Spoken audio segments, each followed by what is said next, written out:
आज हम करेंगे रिसर्च का मीनिंग क्या है और हम रिसर्च को पढ़ेंगे in the context of business. Research methodology क्या है इन कॉमर्स कॉन्टेक्स्ट। तो सबसे पहले हमें पता होना चाहिए कि मीनिंग कि रिसर्च है क्या। Research is made up of 2 words, that is री एंड सर्च। री मतलब doing something again and search means to find something, to know something, तो it means finding again।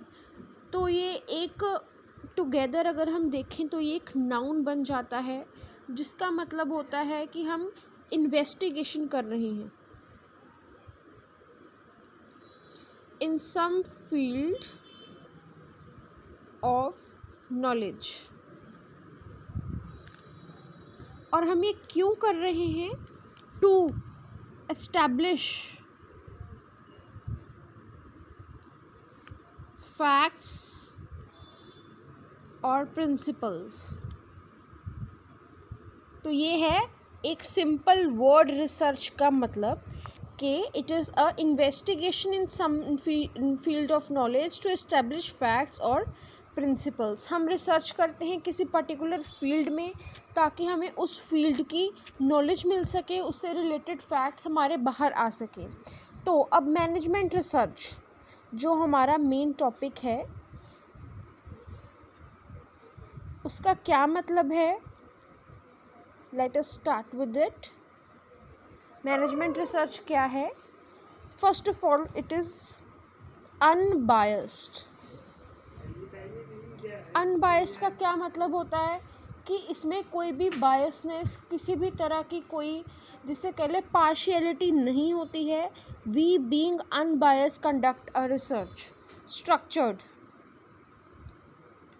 एक पूरी स्ट्रक्चर्ड वे में रिसर्च होती है। इट इज़ नॉट अनस्ट्रक्चर्ड और जिसे कह लो कि बिल्कुल कोई मायना नहीं है। सीक्वेंशियल मेथड ऑफ इंक्वायरी हम लेते हैं। अब कुछ रिसर्च करना है तो हमें कोई इंक्वायरी तो चाहिए। किसी भी रिसर्च करने के लिए कुछ इंक्वायरी हमें करनी पड़ेगी उस फील्ड के रिलेटेड, तो वो पूरे एक सीक्वेंशियल ऑर्डर में की जानी चाहिए और it should be directed towards clear, implicit और एक्सप्लिसिट बिजनेस ऑब्जेक्टिव। इसका मतलब क्या है कि जो भी हमने रिसर्च की है वो किसकी तरफ डायरेक्टेड होनी चाहिए कि हमारा कुछ इम्प्लिसिट कोई हिडन या एक्सप्लिसिट कोई एक्सटर्नल बिजनेस ऑब्जेक्टिव हमारा अचीव होना चाहिए। अच्छा, अब ये सारी जो इंक्वायरी हम कर रहेंगे, ये जो हमारी इंक्वायरी हम करेंगे, it should be leading to validating existing postulates या फिर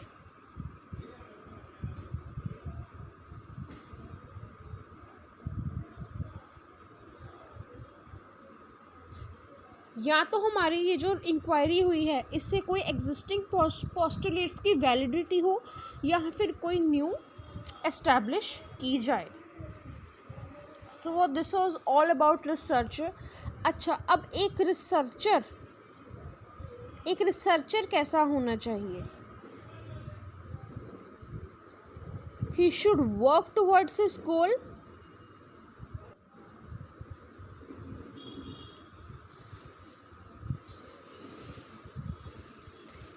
वो अब गोल कुछ भी हो सकता है, चाहे वो गोल हमारा इमीडिएट हो या फिर फ्यूचरिस्टिक हो। ठीक है, अगर ये नहीं होगा research will loss it's field of management. उस रिसर्च अपना सिग्निफिकेंस ही लूज़ कर देगी। अच्छा, अब अगर हम सिंपली देखें ना टाइप्स ऑफ रिसर्च, तो 2 तरह की रिसर्च होती है, एक बेसिक और एक अप्लाइड। एक होती है बेसिक या fundamental research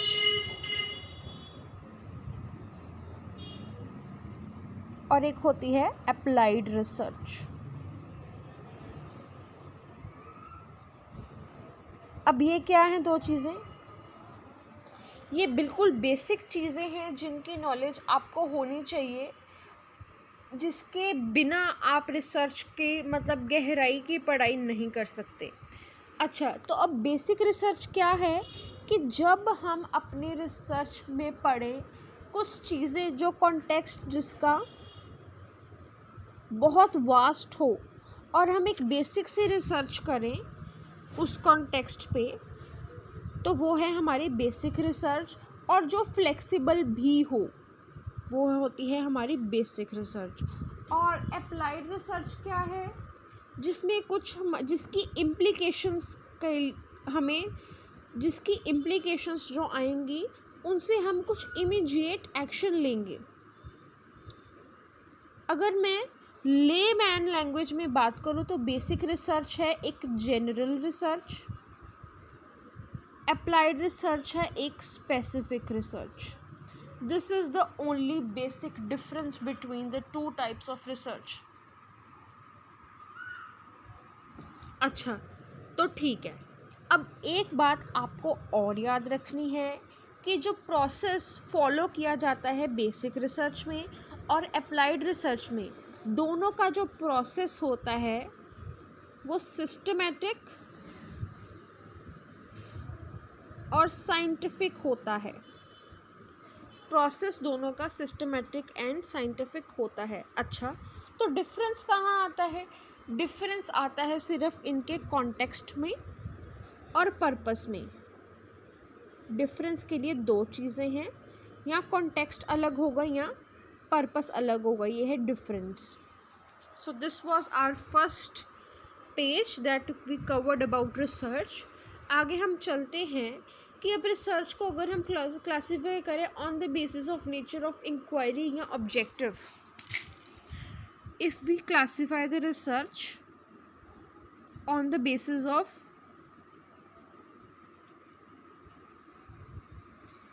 nature of inquiry या फिर ऑब्जेक्टिव बिहाइंड कंडक्टिंग इट, तो हमारी जो रिसर्च होती है वो आगे हम डिवाइड करेंगे। पहले तो बेसिक, ये तो हमारा जैसे कह लो कि बेस है। इसके बाद हम देखते हैं कि दो तरह की रिसर्चेस और होती हैं जिन्हें हम बोलते हैं एक्सप्लोरेटरी रिसर्च, एक्सप्लोरेटरी और कंक्लूसिव। कंक्लूसिव आगे और दो तरह की होती हैं, डिस्क्रिप्टिव और कॉज एंड इफेक्ट रिलेशनशिप वाली। सो ये चार्ट आपको याद रखना है। ये आप कुछ ऐसे करके बना सकते हैं। इस चार्ट को कंप्लीट करने के लिए ये चार्ट आपको याद रखना है। चलें आगे। सबसे पहले हमने ये देख ली दोनों, अब हम देखेंगे एक्सप्लोरेटरी रिसर्च। एक्सप्लोरेटरी जिसमें कुछ एक्सप्लोर करना होता है, इस रिसर्च को हम पायलट स्टडी भी बोलते हैं, फिजिबिलिटी स्टडी भी बोलते हैं। पहली बात तो ये आपको याद रखनी है। ये हम रिसर्च करते हैं व्हेन वी हैव टू, मतलब जब हमने किसी का we have to gain a deeper understanding of something, तब हम एक्सप्लोरेटरी रिसर्च करते हैं। अब इस रिसर्च में जो क्या होता है, कुछ टेस्टेबल हाइपोथेसिस भी बनती हैं।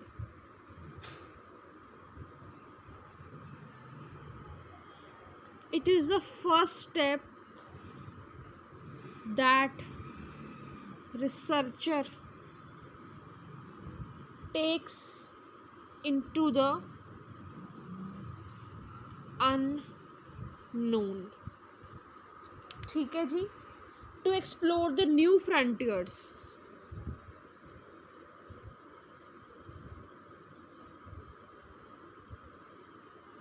ठीक है। सो ये इसका बेसिक है कि जब हमने किसी चीज़ के लिए किसी चीज़ का मतलब जानना होता है तो उस टाइप की रिसर्च होती है ये। It is less structured, more flexible,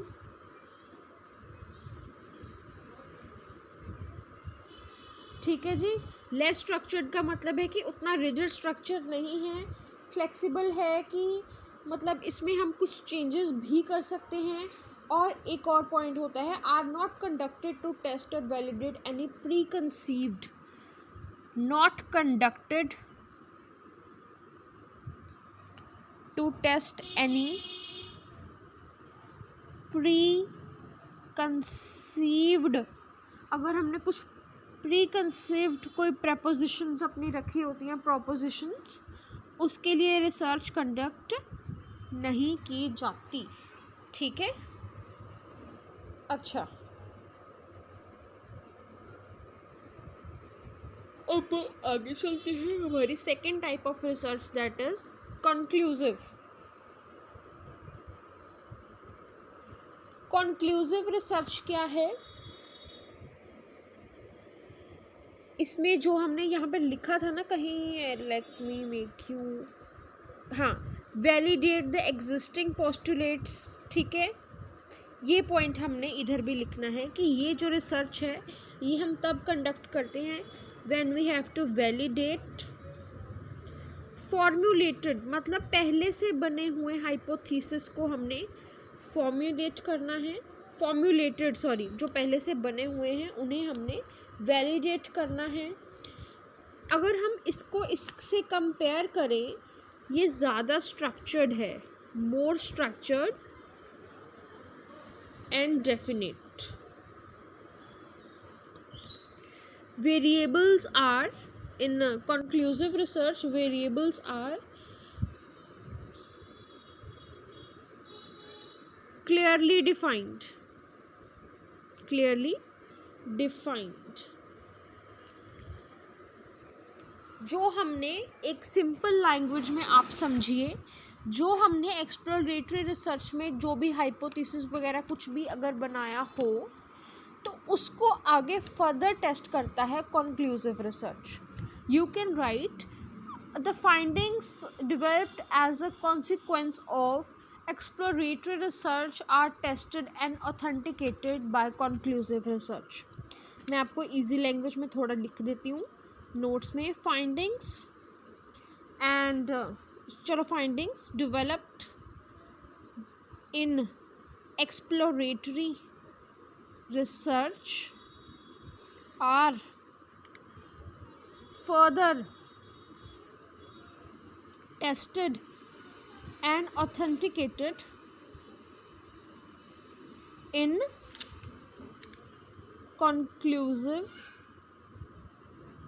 research. ये बात आपको याद रखनी है। और उसके बाद आपको एक और बात याद रखनी है कि it is not always that exploratory research leads to conclusive research. Sometimes hypothesized relationship to be tested might be spelled out by the manager as a problem to be investigated, ठीक है। ये पॉइंट भी आपको याद रखना है। अब आगे जो हमारा कंक्लूसिव रिसर्च दो तरह की होती है, हम उसकी बात कर लेते हैं, that is descriptive and the second one is causal. Descriptive अगर मैं आपको लेमैन लैंग्वेज में बताऊं तो कुछ डिस्क्राइब करने के लिए जब हम कुछ रिसर्च करें ना, उसे हम डिस्क्रिप्टिव रिसर्च कहते हैं। जैसे कि हमारा गवर्नमेंट ऑफ इंडिया जो सेंसस लेती है उसे हम डिस्क्रिप्टिव रिसर्च ही बोलते हैं, ठीक है। इसमें हम टेस्ट करते हैं स्पेसिफिक hypothesis and trends, ठीक है। it is structured and formal, ठीक है। इसकी जो फाइंडिंग्स होती हैं वो डायग्नोस्टिक होती हैं। अच्छा, तो कॉजल क्या है? That establish cause and effect relation, वो होती हैं कॉजल। ठीक है, इसमें क्या है, दो वेरिएबल्स का आपस में हमने इफ़ेक्ट चेक करना होता है। अगर एक्स और वाई वेरिएबल है, इनका आपस में हमने cause and effect relation check करना है, और हमने इंश्योर करना है कि all other variables are not considered to make it pure. ठीक है, ठीक है जी। अच्छा, आगे है प्रोसेस ऑफ रिसर्च। पहली बात तो प्रोसेस जो है, जो रिसर्च है ना, इट फॉलोज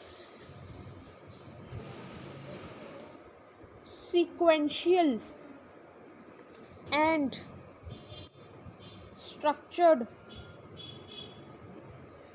पाथ। जो हमारी रिसर्च है, कोई ऐसी वैसी रिसर्च नहीं है, it follows a proper path. ठीक है, it is cyclic in nature. Cyclic क्या होता है? साइकिल ऐसे होता है ना किसी भी चीज़ का कि एक हर चीज़ दूसरे से रिलेटेड है, तो it is cyclic in nature, और इसके एवरी स्टेज इज़ इंटरलिंक्ड। ठीक है जी। अच्छा, इसमें अब पहला पॉइंट हम कंसिडर करते हैं मैनेजमेंट डिलेमा। किसी चीज़ की कोई कंफ्यूजन जब हो हमारे माइंड में, उसे हम डिलेमा बोलते हैं। अब मैनेजमेंट डिलेमा क्या है? जब हमें किसी भी चीज़ में कोई प्रॉब्लम आती है ना, तभी हम रिसर्च करते हैं। ठीक है, so this is the first thing in the process of the research, कि there is some sort of confusion या dilemma. Any research needs to be activated by the need और डिज़ायर टू नो मोर।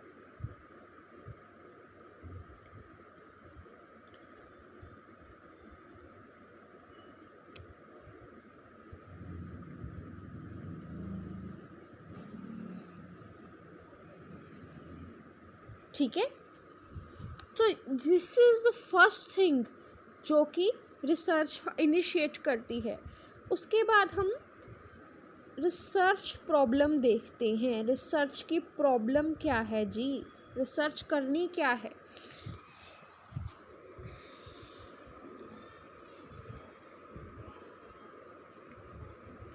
सो क्या है research problem? अगर हमें यही नहीं पता होगा हमारा पर्पस क्या है, तो हम एंड तक पहुंच ही नहीं पाएंगे। So unless there is a clear define of what and what purpose and for what purpose, हमारे रिसर्च हो ही नहीं सकती। तो हमें रिसर्च की प्रॉब्लम की पूरी नॉलेज होनी चाहिए। थर्ड पॉइंट पे आते हैं। Third point is formulating the research hypothesis.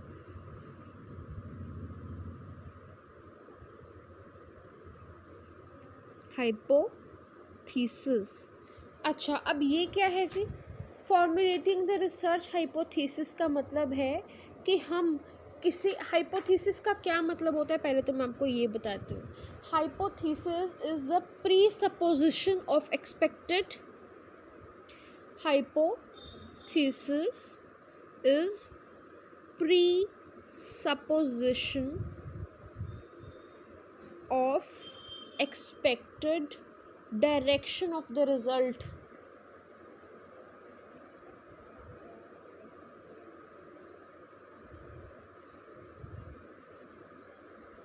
Research, ठीक है, तो हाइपोथेसिस का मतलब क्लियर हुआ। तो हमने क्या करना है, कोई हाइपोथेसिस बनानी है कि हमारा एक्सपेक्टेड रिजल्ट क्या होगा। ठीक है, फोर्थ पॉइंट पे आते हैं। फोर्थ पॉइंट होता है developing the research proposal.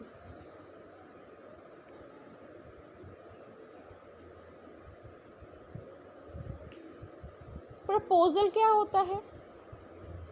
Proposal एक जिसे कह लो ऑफ़र है जो एक रिसर्चर एक्सेप्ट करता है कि मैं आपके लिए रिसर्च करूँगा, इस रिसर्च का ऑब्जेक्टिव ये होगा, इस रिसर्च को कंडक्ट करने में इतना टाइम लगेगा, और एक टाइप ऑफ कमिटमेंट है। रिसर्च प्रपोजल की कमिटमेंट जब हो जाती है कि मैं रिसर्च अपने लिए करूँगा या अपनी फैमिली के लिए करूँगा या किसी कंपनी के लिए करूँगा, डिफाइनिंग द रिसर्च प्रपोजल, और ये यूजुअली फ्लेक्सिबल होता है। Defining the research proposal is clear.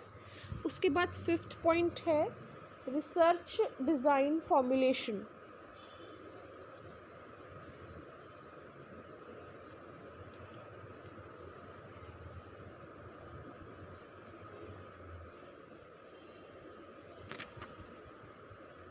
Research design formulation क्या है कि हमारा रिसर्च डिज़ाइन कैसा होगा जी? रिसर्च डिज़ाइन हमारा एक्सप्लोरेटरी होगा, डिस्क्रिप्टिव होगा या कॉजल होगा। अब हमारा रिसर्च डिज़ाइन कैसा होगा, it depends largely on the type of research we are going to conduct. Yes और no? It depends on the problem जिसको हम करेंगे एड्रेस, और हमारा जो भी, तो research design depends on the research problem. ये आपको बतानी है बात। मैं आपको सिर्फ की पॉइंट्स दे रही हूँ इस वीडियो में, ताकि आपको पता चल जाए कि आपने एग्ज़ाम में अगर आपको क्वेश्चंस आ जाएं तो आपको ये की पॉइंट्स से ही बड़े बड़े आंसर्स को फ्रेम करना है। उसके बाद सैम्पलिंग डिज़ाइन। हमारा जो सैम्पल है, हम सारी पॉपुलेशन के रिसर्च तो नहीं कर सकते, हम एक पार्ट की रिसर्च करते हैं, that is called a sample. वो सैम्पल हम कहाँ से ले रहे हैं, दैट शुड बी रियली, मतलब जिसे कह लो कि इस पे ही सारी रिसर्च बेस्ड होती है, तो ये एक बहुत अच्छे से हमें चूज़ करना पड़ता है। We should select the type of the sample that will indicate the directions of the result.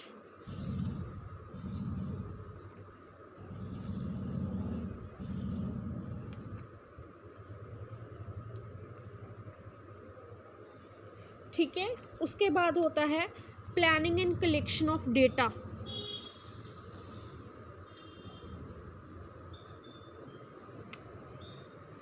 इसमें क्या है, डेटा कलेक्ट करना होता है। अब डेटा प्राइमरी भी हो सकता है, जो मतलब न्यू, और सेकेंडरी भी हो सकता है डेटा, मतलब हमने कोई किसी की अदर हैंड की इंफॉर्मेशन यूज़ की है जो पहले भी यूज़ हो चुकी है। अब जो हमारे पास डेटा आया हम उसे रिफ़ाइन करेंगे हमारे 8th पॉइंट में, और एनालिसिस को प्रिपेयर करेंगे। डेटा रिफाइनिंग मतलब उस डेटा को अपने अकॉर्डिंग हम प्रोसेस कर लें।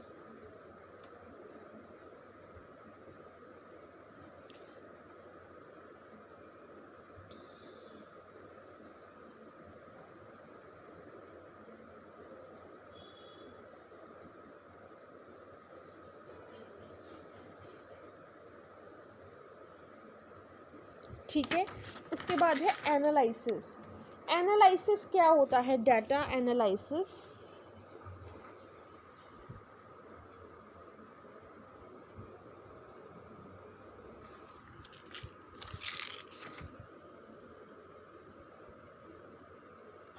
डेटा एनालिसिस होता है कि जो भी हमारे पास इंफॉर्मेशन है ना, हम इस पे अपने एनालिटिकल टूल, एनालिसिस के जो टूल्स हैं वो हम लगाएं, ताकि हमारा रिसर्च ऑब्जेक्टिव जो है ना, जो हमारा रिसर्च ऑब्जेक्टिव है वो रियलाइज़ हो जाए। ठीक है। So this is called analysis. अब ये जो टूल्स हैं, ये कौन से टूल्स होते हैं? These tools are parametric and non parametric. और क्या क्या है? These tools are univariate data analysis and variate by अगर हमारा एक वेरिएबल है ना, वन वेरिएबल, तो होते हैं अनवेरिएट डेटा एनालिसिस। अगर 2 वेरिएबल्स हैं तो बाय वेरिएट, और अगर मोर देन 2 वेरिएबल्स हैं तो हम बोलते हैं मल्टी वेरिएट। क्या है?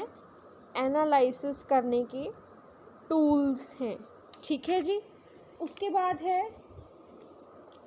10th पॉइंट में है कि जो रिसर्च रिपोर्ट है वो प्रिपेयर करते हैं। अब जो रिसर्च रिपोर्ट होती है ना, वो हमारे ये जो डिलेमा यहाँ पे क्रिएट हुआ था ना, उसको सेटिस्फाई करनी चाहिए। ठीक है।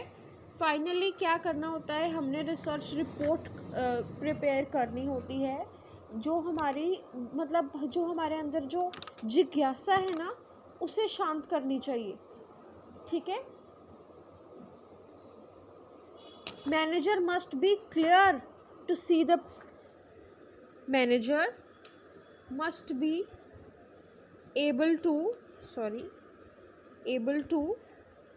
see clearly solution of his problem। ठीक है। सो ये 10 पॉइंट्स बन गए हमारे रिसर्च के। पहला है मैनेजमेंट का डिलेमा क्रिएट हुआ, फिर रिसर्च प्रॉब्लम हमने डिफाइन की, उसके बाद हमने रिसर्च हाइपोथेसिस डेवलप किया और रिसर्च प्रपोज़ल दिया, फिर हमारा प्रपोज़ल एक्सेप्ट हुआ, हमने रिसर्च डिज़ाइन का अपना बताया, फिर हमने सैंपल लिया, उसके बाद डेटा कलेक्ट किया, डेटा रिफ़ाइन किया और एनालाइज़ किया हमारे ये जो टूल्स से, उसके बाद हमने data report research report present की। उसके बाद एक आखिरी टॉपिक जो आपका है वो है research features of a good research. इसमें हमारे कुछ पॉइंट्स आएंगे, 6 पॉइंट्स होते हैं। Features of the good research में हमारा पहला पॉइंट है कि it should clearly state the purpose.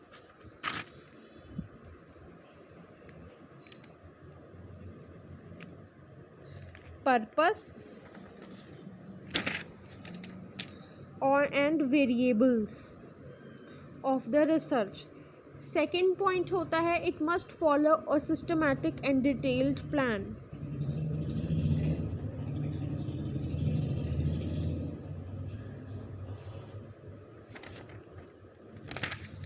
Second point हो गया, ये 2 पॉइंट्स हो गए। थर्ड पॉइंट हमारा कहता है it should be supported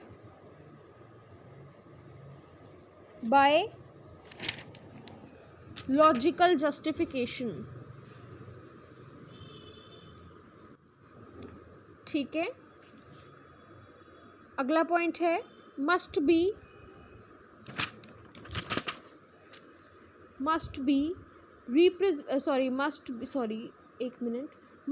presented in unbiased, objective and neutral manner. ठीक है जी। 5th पॉइंट हमारा कहता है it should ensure highest ethical standards. और हमारा लास्ट पॉइंट है जो कहता है इट मस्ट बी रेप्लिकेबल। इसका मतलब है एनीवन कैन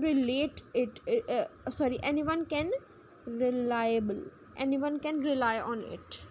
सो ये हमारे 6 फीचर्स हैं ऑफ अ गुड रिसर्च। ये बहुत सिंपल पॉइंट्स थे। I hope the topic is really clear to you.